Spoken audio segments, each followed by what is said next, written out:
નમસ્કાર દર્શક મિત્રો, હું હર્ષ પરમાર સહયોગ દ્વારા પ્રસ્તુત ન્યૂઝ 20 ગુજરાતીમાં આપ સૌ દર્શક મિત્રોનું હાર્દિક સ્વાગત કરું છું। જોઈએ આજના મુખ્ય સમાચારો। જૂનાગઢ જિલ્લા કલેક્ટર અનિલકુમાર રાણા વચ્ચે સ્થાનિક સ્વરાજની ચૂંટણીમાં નિષ્ઠાપૂર્વક ફરજ બજાવનાર કર્મયોગીનું બહુમાન કર્યું। જૂનાગઢ જિલ્લા કલેક્ટર અનિલકુમાર રાણા વચ્ચે સ્થાનિક સ્વરાજની ચૂંટણીમાં નિષ્ઠાપૂર્વક ફરજ બજાવનાર ચૂંટણી અધિકારી, મદદનીશ ચૂંટણી અધિકારી ઉપરાંત ચૂંટણીમાં કામગીરીમાં રોકાયેલા કર્મયોગીનું બહુમાન કર્યું હતું। જિલ્લા કલેક્ટરે સ્થાનિક સ્વરાજ્યની ચૂંટણીમાં ફરજ બજાવનાર સર્વ અધિકારી કર્મચારીઓને સમર્પિત ભાવ સાથેની કામગીરીને બિરદાવી અભિનંદન આપ્યા હતા। કલેક્ટરે કહ્યું કે ચૂંટણી પ્રક્રિયા એક સંવેદનશીલ કામગીરી છે, તે સર્વે અધિકારીઓ ખૂબ જ ચીવટતાપૂર્વક, જવાબદારીપૂર્વક નિભાવી હતી। આ બેઠકમાં જિલ્લાના, મહાનગરના સહિતના ચૂંટણીના ફરજ બજાવનાર અધિકારીઓએ પોતાના પ્રતિભાવો રજૂ કર્યા હતા। આ તકે નાયબ જિલ્લા વિકાસ અધિકારી નીતિન સાંગવા, પ્રાંત અધિકારી ચરણસિંહ ગોહિલ, કિશન ગરચર, કેપી ગોહિલ, નાયબ જિલ્લા વિકાસ અધિકારી મીરાબેન સોમપરા અધિકારીઓ ઉપસ્થિત રહ્યા હતા। જૂનાગઢ શહેરના હાથસમા વિસ્તાર એવા ગાંધીગ્રામ વિસ્તારમાં ડમ્પિંગ સ્ટેશન બન્યું છે, જે સમસ્યાનું કારણ। ડમ્પિંગ સેન્ટરની દુર્ગંધને લઈને ગાંધીગ્રામના લોકો હેરાન પરેશાન થયા છે। ડમ્પિંગ સ્ટેશન અન્ય સ્થળે ખસેડવા માટે ત્યાંના સ્થાનિક લોકોએ માંગ કરી છે અને મહાનગરપાલિકા આ બાબતે વહેલી તકે નિરાકરણ કરશે તેવું મેયર દ્વારા આશ્વાસન આપવામાં આવ્યું છે। વાત કરવામાં આવે તો જૂનાગઢના અતિ મહત્વના એવા ગાંધીગ્રામ વિસ્તારમાં મહાનગરપાલિકા સંચાલિત ડમ્પિંગ સ્ટેશન આવેલું છે, જેને લઈને અહીંના સ્થાનિક લોકોએ ડમ્પિંગ સ્ટેશનની દુર્ગંધને લઈને ભારે હાલાકીનો સામનો કરવો પડી રહ્યો છે। છેલ્લા 2 વર્ષથી વધુ સમય અહીંના સ્થાનિકો આ સમસ્યાનો સામનો કરી રહ્યા છે। અવારનવાર આ બાબતે રજૂઆત કરવા છતાં હજી સુધી આ સમસ્યાનો કોઈ સમાધાન આવેલું નથી, જે અંગત અહીંના સ્થાનિક લોકોમાં ભારે રોષ જોવા મળી રહ્યો છે। ગાંધીગ્રામના સ્થાનિક લોકોની માંગ એવી છે કે તંત્ર દ્વારા આ મામલે વહેલી તકે કાર્યવાહી કરવામાં આવે તેવી માંગ સ્થાનિક લોકો દ્વારા કરવામાં આવી રહી છે। ઉપરાંત અહીંના ડમ્પિંગ સ્ટેશનને સ્થળ પર બહાર, શહેરની બહાર કોઈ જગ્યાએ સ્થાનાંતરિત કરવામાં આવે તેવી સ્થાનિક લોકો દ્વારા માંગ કરવામાં આવી છે, જેથી રહેણાંક વિસ્તારમાં લોકોને કોઈ પણ હાલાકીનો સામનો ન કરવો પડે। આ બાબતે જૂનાગઢના મેયર ધર્મેશ પોસિયા દ્વારા સ્પષ્ટતા કરવામાં આવી હતી। તેઓએ જણાવ્યું હતું કે મહાનગરપાલિકા તંત્ર આ બાબતે ગંભીર નોંધ લીધી છે, ઉપરાંત લોકોને જે હાલાકી પડે છે તેને ધ્યાને લઈ આગામી સમયમાં વહેલી તકે આ સમસ્યાનું નિરાકરણ આવે તેવા પ્રયાસો કરવામાં આવશે। જૂનાગઢ જિલ્લાના આરોગ્ય વિભાગના કર્મચારીઓ દ્વારા કલેક્ટર કચેરી ખાતે કલેક્ટરને આવેદનપત્ર આપવામાં આવ્યું। પડતર માંગને લઈને આવેદનપત્ર આપવામાં આવ્યું છે અને આજથી આરોગ્ય કર્મીઓ અચોક્કસ મુદતની હડતાલ પર। જૂનાગઢ જિલ્લાના આરોગ્ય કર્મચારી મહાસંઘના નેજા હેઠળ જિલ્લાના આરોગ્ય કર્મચારીઓ દ્વારા આવેદનપત્ર આપવામાં આવ્યું હતું। આરોગ્ય કર્મચારીઓની પડતર વિવિધ માંગણી, જેમાં MPHW, FHW, ટેકનિકલ સર્વજ્ઞના કર્મચારીઓના ગ્રેડ પેમાં સુધારો, ખાતાકીય પરીક્ષા રદ કરવી, ફિક્સ પગારના બદલે રેગ્યુલર પગારના ધોરણે ભરતી કરવી તેમજ પ્રમોશન સહિતની માંગને લઈને આવેદનપત્ર આપવામાં આવ્યું હતું। ઉપરાંત ઉચ્ચતર પગાર ધોરણ સમયસર આપવા વગેરે માંગણીઓનું આવેદનપત્રમાં ઉલ્લેખ કરવામાં આવ્યો છે।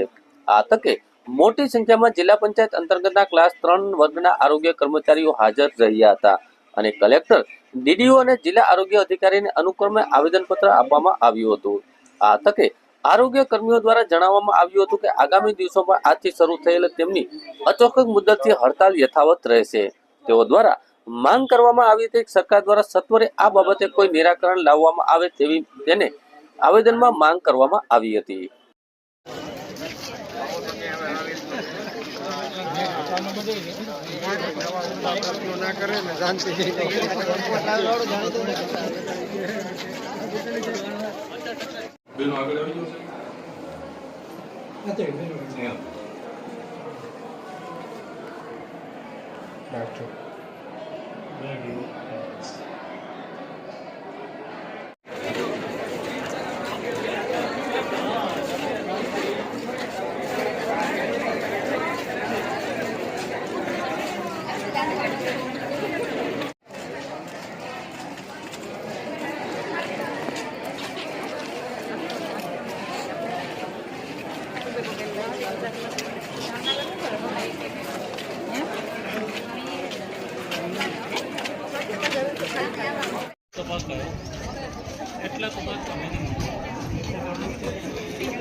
આગામી સમયમાં જ્યાં સુધી આ પ્રશ્નોનું અમારા મુખ્ય 2 પ્રશ્નોનું નિરાકરણ નહીં કરવામાં આવે ત્યાં સુધી અમારી અચોક્કસ મુદતની હડતાલ ચાલુ રહેશે અને મહાસંઘ દ્વારા ગુજરાત રાજ્ય આરોગ્ય કર્મચારી મહાસંઘ દ્વારા અમને જે કોઈ પણ સૂચન આપવામાં આવશે એ તમામ કાર્યક્રમો અમે જાહેર કરશું.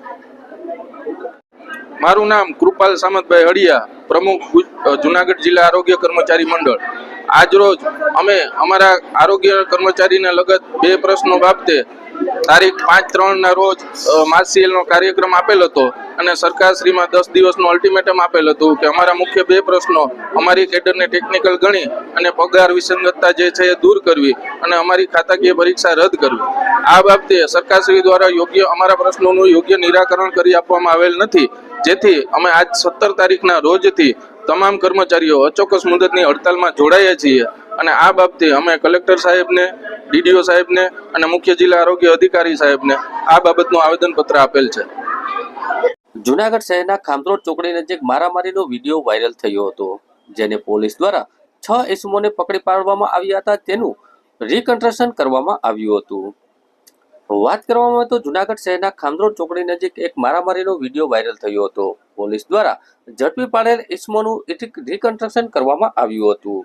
પોલીસ દ્વારા 6 ઇસમોને પકડી પાડવામાં આવ્યા હતા, જેમાં સાવન, હિતેશ, અનિલ સહિત કુલ 6 ઇસમોને ઝડપી પાડ્યા છે, જેમાં નંદા નામનો એક ઇસમ હજુ સિવિલ હોસ્પિટલમાં દાખલ છે. તમામ વિરુદ્ધ હથિયાર વડે હુમલો કરવાનો રિપોર્ટિંગ કલમ એડ કરવામાં આવી છે અને રહેણાંક મકાનમાં જઈને માથાકૂટ કરવા બાબતે ફરિયાદ નોંધવામાં આવી હતી, જેમાં સલીમ મહમદ નામના વ્યક્તિએ પોલીસ ફરિયાદ નોંધાવી હતી. તેની ઉપર છરી વડે હુમલો કરવામાં આવ્યો છે તેવી પણ ફરિયાદમાં ઉલ્લેખ કરવામાં આવ્યો છે, જેમાં પાઇપ અને ધોકા વડે હુમલો કર્યા બાદ પોલીસ ફરિયાદ નોંધાઈ હતી. ઇજાગ્રસ્ત સલીમ મહમદ શાંગને ખાનગી હોસ્પિટલમાં દાખલ કરવામાં આવ્યો છે. ઇજાગ્રસ્ત સલીમ મહમદ શાંગના હાથમાં છરીના ઘા લાગ્યા છે. હુમલો કરનાર પૂર્વ નગરસેવક કિરીટ ભીંબા મુનાભાઈના પુત્ર અને માણસો દ્વારા સલીમ મહમદ શાગે ફરિયાદમાં જણાવ્યું છે. પૂર્વ નગરસેવક કિરીટ ભીંબા મુનાભાઈના પત્ની લીરીબેન હાલ વોર્ડ નંબર 2 ના નગરસેવક છે. પોલીસ દ્વારા આ ઇસમોને પકડી આગળની કાર્યવાહી હાથ ધરવામાં આવી છે.